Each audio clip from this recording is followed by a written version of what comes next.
Hi friends, welcome to Sravani's Indian kitchen. అందరికీ నమస్కారం అండి. ఈరోజు స్పెషల్గా మినపొడియాలు పెడుతున్నామండి.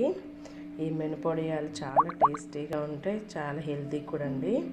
ఇంకా మనకి సమ్మర్ వచ్చేసిందంటే ఇంకా మనకు వడియాల పండుగ కదండి. ఇక ఈ సమ్మర్లో ఈ చక్కగా ఈ వడియాలు కష్టపడి పెట్టేసుకుంటే సంవత్సరం అంతా హ్యాపీగా పప్పుచారులోకి సాంబార్లోకి నంచుకోవడానికి వేరే ఇంకా ఫ్రై అక్కర్లేకుండా చక్కగా ఈ 4 వడియాలు మినపొడియాలు వేపేసుకొని చక్కగా సాంబార్ పప్పుచారుతో తినేయచ్చండి.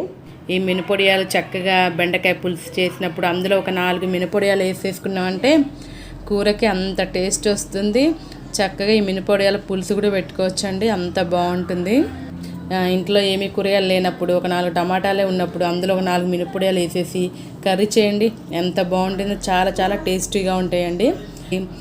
ఎందులో కావాలంటే అందులో సంవత్సరం అంతా నిల్వ ఉంటాయండి, చక్కగా పాడవకుండా ఉంటాయి. మీరు కూడా తప్పకుండా ఈ మినపొడియాలు పెట్టుకోండి. ఓకేనా ఫ్రెండ్స్? దీనికి కావాల్సిన పదార్థాలు, ఇది ఎలా పెట్టుకోవాలి ఏంటి అనేది చూద్దాం. నేను కేజీ మినపప్పు తీసుకున్నానండి. కేజీ మినపప్పు తీసుకొని దాన్ని 2 టైమ్స్ బాగా కడుక్కొని ఒక నైట్ మొత్తం నానబెట్టేసానండి. నానబెట్టేసిన మినపప్పు అండి, చక్కగా నానిపోయింది. ఒక నైట్ అంతా నానబెట్టుకుంటేనే బాగుంటుందండి, వడియాలకైనా గారెలకైనా. దాంట్లోకి పచ్చిమిర్చి అండి, ఒక 15 పచ్చిమిర్చిలు అండి, ఇంత అల్లం ముక్క అండి. పప్పునంతా ఇలా గ్రైండర్లో వేసుకొని మెత్తగా మెదుపుకుందామండి.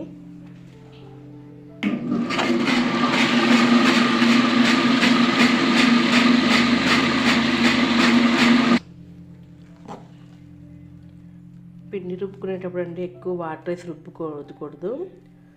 లూజ్గా రుబ్బుకోకుండా ఇలా గట్టిగా ఉండేటట్టు రుబ్బుకోవాలండి. అప్పుడే వడియం అనేది చక్కగా వస్తుంది. గట్టిగా రుబ్బుకోండి.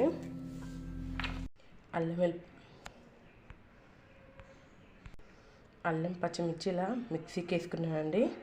మెత్తటి పేస్ట్లా తయారు చేసుకోవాలి. ఇలా మెత్తగా గట్టిగా కలుపుకున్న మినప్పిండిలో తగినంత ఉప్పు, ఈ అల్లం పచ్చిమిర్చి పేస్ట్ వేసుకుందామండి.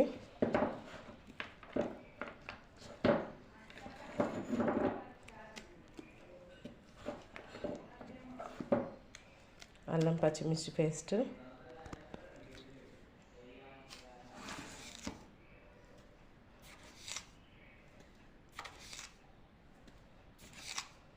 ఒక 4 స్పూన్స్ సాల్ట్ వేసుకున్నానండి. ఒకసారి బాగా కలుపుకుందాం ఇదంతా.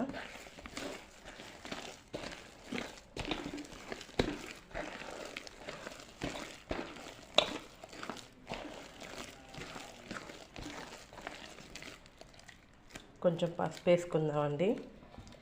వడియాలు సంవత్సరం అంతా ఉండాలి కదా, మరి చక్కగా పాడవకుండా ఉంటాయి.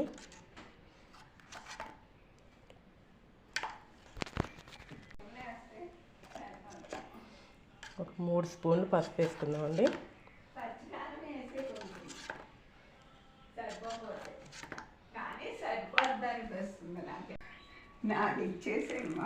చూసుకొని కలుపుకోవాలండి. మళ్ళీ కొంచెం కారం ఉప్పు తగ్గింది వేసుకొని కలుపుకుంటున్నాను.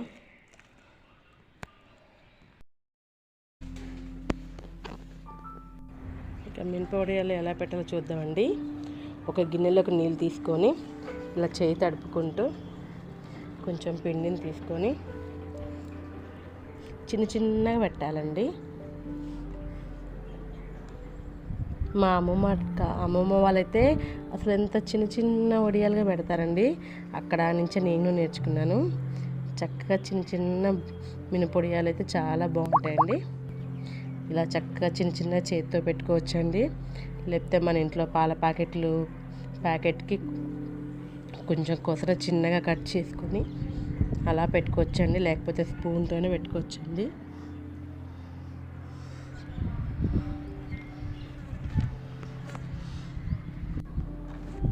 చక్కగా ఈ మినప్పిండిని ఇలా కవర్లో కూడా పెట్టుకోవచ్చండి. ఇలా కవర్లో కూడా సెట్ చేసి చక్కగా పెట్టేసుకొని ఇలా కవర్ తోటి చిన్నగా నొక్కుంటే చిన్న మినపొడియాలు చూడండి ఇలా చక్కగా వచ్చేసినాయో.